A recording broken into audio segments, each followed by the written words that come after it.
इसे कहते हैं किंगफिशर और इसे हिंदी में रामचिरैया भी कहा जाता है।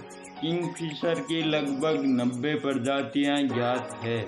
इनमें से इस पक्षी की 12 प्रजातियां तो हमें भारत में ही मिल सकती है। सभी प्रजातियों के बड़े सिर, लंबी व नुकीली चोंच, छोटी टांग और छोटी दुम है और इसकी अधिकतर प्रजातियां ऑस्ट्रेलिया, अफ्रीका और एशिया में मिलती है। ये मछली जेकास, अचेत की झींग और विशेष तौर पर टिड्डों को खाते हैं।